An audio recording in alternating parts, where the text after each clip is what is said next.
Welcome back to the first episode of 2024 of The Real Countryfile. I hope everyone has had a good break over Christmas, or managed at least to get one, although it's not that easy with farming.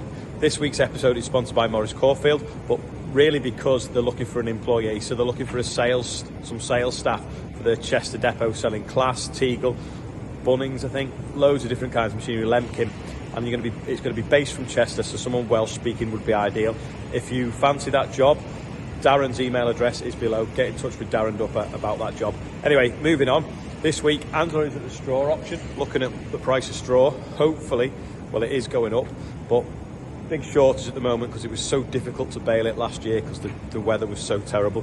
Some of our straw was tedded 3 or 4 times. Normally, it just comes out the back of the combine. We leave it a day and bale it. But first, let's go over and see what's going on in Lancashire. Stephen has gone to visit Rob Mason, who's had to make some difficult decisions on the farm this year. Well, last year, sorry. So, over to Stephen. So on this week's edition of The Real Countryfile, a familiar face, our roving reporter, Rob Mason. How are you? Yeah, I'm good, thank you, Stephen. How are you? I'm all right. Happy New Year. Yeah, and to you. And to you, have you had a good Christmas, New Year? Do you know what? We've been out and about supporting local farmers and doing our best. That's all right. Ate too much, drank too much. Exactly. Cheese and turkey, jobs are good. Yeah. We've come to see you today because after a bit of a phone call, you told us about some investment that you're having on the farm, a bit of work going on. What forgot going on behind us? Yeah, so just behind us we've got a new slurry tower going up. So this is one of the things that we've had to do. It's going to be a big investment for us this year in 2024 and going forward, hopefully for the next 50 years. But basically, we've had to, what government are saying that we need 6 months storage. Okay. How much have you got now? With about 3 to 4 weeks without rain. Right, and as you know, in Lancashire, we get a lot of rain. Well, I've seen your fields. Quite a few of them are currently, they're lakes. Yeah. We've had a lot of rain December, January. It's just been non-stop rain. And if we get a lot of rain, yard collects a lot of, rainwater. Obviously, cows create a lot of slurry, a lot of muck. So we're about 3 to 4 weeks storage at the minute. So we're having to find ways to battle that, which is travelling on ground when it's not fit to. Transporting it to other farms if we're lucky enough, if they've got room that have maybe gone out of milk, or arable farms and they're wanting, slurry for their fields. We're quite lucky that we do have one place where we can get rid of some. Right. He stores it and then he puts it on his fields in the summer, in the spring. But obviously it has a value, the slurry. Yeah. And we price of fertiliser, grass, how important grass is for cows, homegrown forage. We want to utilise that slurry more. So we've took the decision to build a store, it's a 1 million gallon store. Wow.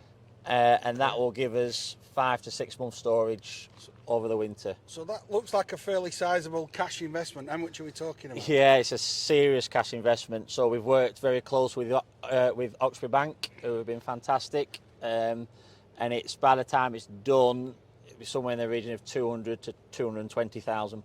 Wow. Just to hold slurry. But you haven't had to pay that, have you? Because government's giving you that grant because they've changed the legislation. So well, yeah, government have changed legislation that we're going to have to do it. Changed the rules and then they gave you a grant, yeah? Unfortunately not, no. We're not in an area, a high priority area for a grant. So they give you half? 0. Nothing? Nothing. So government have told us that we're going to have to do this. Okay. Because obviously you don't want to spread slurry on waterlogged fields, travelling when it's all out, which is perfect. Yeah, it's environmental, everything. I know you look after the environment here on the farm. We do, yeah. We applied for a grant and they turned around and said, sorry, you're not in a priority area, we're not giving you anything. So that was either do that or we're out of farming. So you had a choice of selling up or spending neck end of £250,000? Yes. Because of the change in the law? Yeah. It was. So my dad's, he's in his 60s. Me and Lucy, my wife, you've met many a time, and Sadie, we took this farm on as a tenancy early 2003, and it was, you either do this or we're out. They were the two options. We were done. Now we looked at other things like lagoons, other slurry bags, things that are slightly cheaper, but we're on sand here. Well, you're really close to the river. It floods. Yeah. it's well known around here for flooding and Yeah. so but that doesn't put you in an area that ticks the boxes for any grant money. No, not a single one. And how many other farmers do you know are in the same predicament? Quite a lot.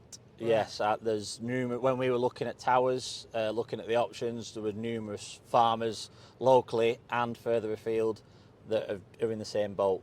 It's either do it or don't, and then you're winding down them. Yeah. And how many cows are you milking at the minute? There's just under 200 in the herd at the minute, 190 milking. And when did you make the decision then that you were going to bite the bullet and you weren't going to get any government grant, but you were just going to crack on? About 12 months ago, so we got planning for this last February. That's when we started the planning permission. Okay. And there's certain hoops we had to jump through with planning, location, size. We were even going to have to paint it green. Okay, so it's going to be on a farm, and I can see other buildings around, not just farm buildings, but that's going to have to be green. That's going to have to be green, yeah. Okay. Yeah. So which is an extra cost as well. Yeah, I was going to say that's not cheap then, is No. it? No, and it will be ready if laws come in that they have to be roofed. So it will be ready for a roof if we ever have to do it. You're future-proofing your farm. You talked about tenancy, so you don't own the farm, you rent the farm? Yeah, no, this main farm here is rented. We have another farm where my dad lives, which we own. Yeah. But the main farm here where the milk cows are is So tenanted. You're investing £250,000 on a rented property that you're looking at, I guess, your children, whatever's going to come. This is long term, isn't it? It's not. Yes. It's not just 5 years, 10 years even. No, the tower that we have now, that's 50-year-old. That will put 50 years old. That will put up long before I was here. Right. Okay. And long before my dad moved, so that tower came with the farm. And that was a big tower back in its day for 60, 70 cows. It's probably the equivalent, 60, 70 cows on the tower that's there. It's equivalent to this one with 200 cows. Wow. But it's, future-proof. So you're future-proof. We've had 12 months with horrendous rain and, back end was terrible. So you must feel justified that, if we're going to get more and more of these wet back ends and wet summers, then you're going to need it, aren't you? Yes, yeah. So, like the way the summer's been this time, it was wet early on in the year. And then we had a dry June, July time. And then it came that wet back end, September, October time. And we've had nothing but rain this year. Are you optimistic about 2024 as we stand here early January?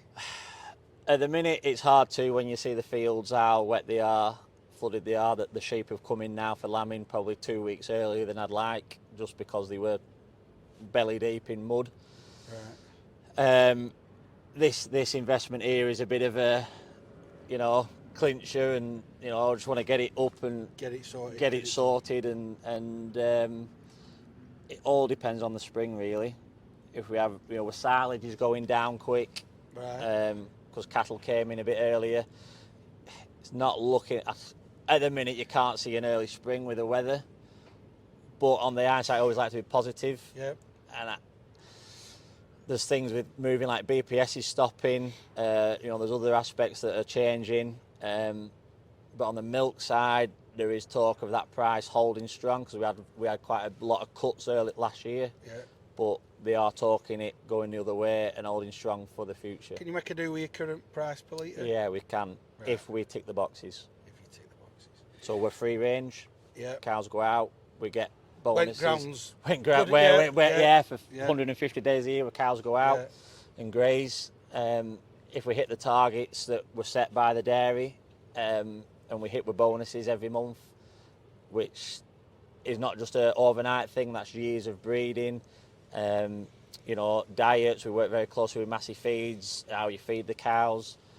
And if we can hit with targets and keep where we are, well, Oxby say we can do it on the figures. So let's see. Well, you're going to keep reporting for us here at the Real Country File throughout 2024. I think it's going to be really interesting. You're going to get us some footage of this fantastic store that you're putting up and just how that works through the year, but also give us a bit of the real, behind the headlines farming in Lancashire. Yes, yeah, well, we'll keep you up to date, but I'm looking forward to 24, Right. positive. move forward and. You said your sheep are in. Let's go and have a look. Cheer ourselves up. Yeah, with some it's a sheep. Cheers, mate. No worries. So what's been your experience of grants, especially around slurry? Let us know in the comments and get in touch if you've got any stories that you want us to cover on that. But thanks Stephen and thanks Rob. Now, over to Angela at the hay and straw auction. I'm stood here in a car park in the rain again. We know that this year's weather, or throughout 2023, the weather has been horrific, and that's had a massive impact on the ability to harvest decent levels of hay and straw. So let's see here at this auction today what impact that has had on prices currently.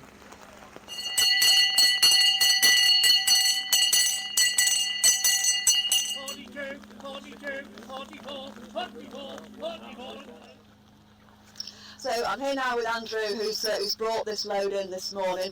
We're having to share a microphone because unfortunately I've just dropped my other microphone in a massive puddle and it stopped working. So that's the reason why we're going to have to share the microphone, unfortunately. But so Andrew, whereabouts have you brought this from? How far have you travelled? Only 5 mile away towards Rossfern way. It's not too far from here at all, really. Okay. And what have we got on this trailer? On here, so we loaded up Friday and then took it to the Weybridge, ready for today, Tuesday. Okay. So you've been to the Weybridge, and then that's what this. That's what this is, yeah. So explain what this sticker actually involves. That's what it is. Obviously silage, and then that's the gross weight of the trailer. What the trailer weighs full, and then that's the tail weight of the trailer empty, and that's the final weight, and that's the sale weight, which you sell the product off, and that's in the bales on that trailer. Right. Okay. Yeah. So this hasn't quite been sold yet. So have you got an idea? Have you got It's going to Audley somewhere.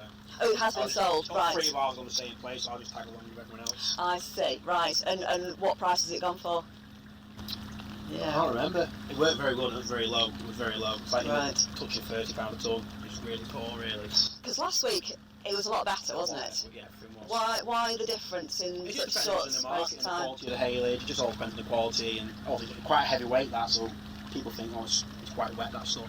To where it should be. Right, okay. That's been turned out, so you smell it, don't like the smell of it and everything like that. It's very strong smelling at it. So if we just have a look through there, then we can see that, people can see an example of what it's like inside. Put a little triangle off so people smell it and know what it is, like the colour of it, and if it's right. or not. And I think a lot of the farmers think it's not good stuff, so that's it's cheaper. So the price is affected by that then, really? At the same time, you get a bargain. It is cheaper. Was there a reserve on it or not? No reserve on this stuff now. Right, okay, you just want to get it gone. Shed space, to make some shed space this year. Right, so to get more space is the critical thing, so you can get a clearer run at putting more stuff in. Yeah, that's it, yeah. Yeah, right, okay, fine. And then, so people pay for you to deliver per mile? The kilometre, yeah, pound kilometre.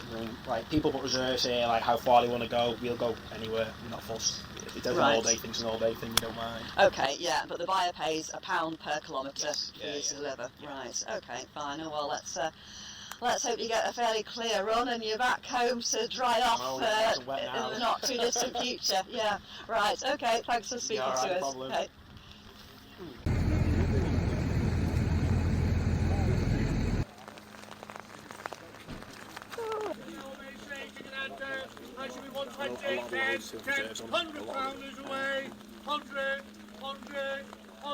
So I'm here now with Ken, who's just bought, was it hay or straw you just bought? Straw. Straw, right. And whereabouts have you come from today? Lower Pever. Okay, right, so not so far in that case then, yes. And so how desperate are you for the straw, or is it not too critical that you bought some today? Could you have waited for next week's sale instead? I waited for next week, but there's straw and straw. You know, there's some damp and there's some dry, there's some good, clean, and some not. So you've just got to pick your loads. Sometimes the dearest is sometimes the cheapest. In the fact that you can get a heavier load because it's wet or mouldy. Yes. And you're buying mould and damp. Yeah. So you've got to have a real eye for the quality of it at the same time as the price, really. So you've got to look at the size of the load and what weight and what. Some of the loads are very heavy and they'll make just as much as, a little bit less than the market price because you're buying weight. Yeah, that's it. And am I allowed to ask what you just paid for your load? £100 Right. a ton. Okay. And is that kind of what you were expecting or Round about less? there, yeah. Right. Okay. Right. Fine. And how have you been coping weather-wise in terms of? This is my second coat today. Gosh. Right. Okay. The other one's on the Argo. Oh, blimey. Oh, well, at least you've got an I'm Argo to running go out back of to. coats. Yes, that's it. Okay. Yeah, but this is the last rain.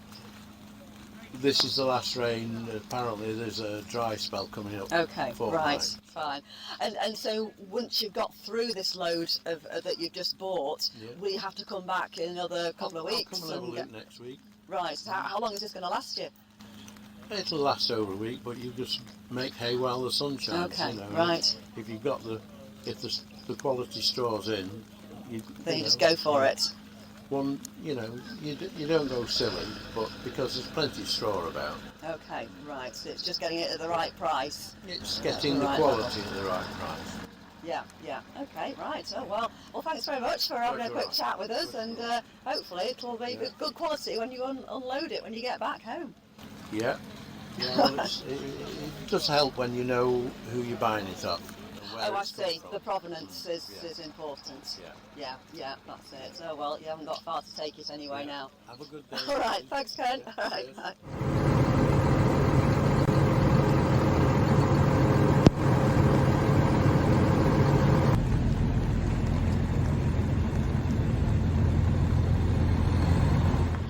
So I'm here now with Roy, who's been auctioneering here and selling this hay and straw today. So Roy, what's it been like this morning so far? Well, it's turned out okay. It's very difficult when you change the day from a Monday to a Tuesday. And then, of course, we've got the Christmas period where we haven't had a sale. So I wondered what the trade would be and how many would turn up. But it's turned out we've sold every item today. Okay, yeah. Some things a little bit less than the last sale, but that's the trend. That's the trade. Nobody. Everybody says it's short and it's going to be dearer, but it's not got much dearer over the last few months. They're saying there's going to be a problem next year because there's a lot of winter wheat not yet sown. Yes, yeah, that's it. So there's massive implications of the weather now. Months down the line is where the Quite. differences arise. I understand there are some varieties of winter wheat that will still germinate up till the end of February. After that, if we don't have a dry spell between now and the end of February, who knows? That's it, yeah.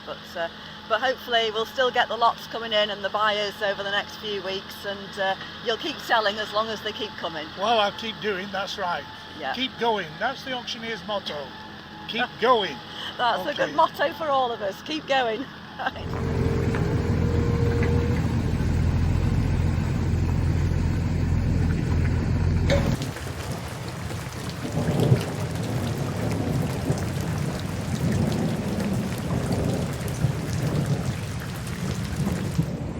What's been your experience of the straw market, the hay market? Are you a buyer? Are you a seller? Are you struggling to get hold of it? Have you got a surplus?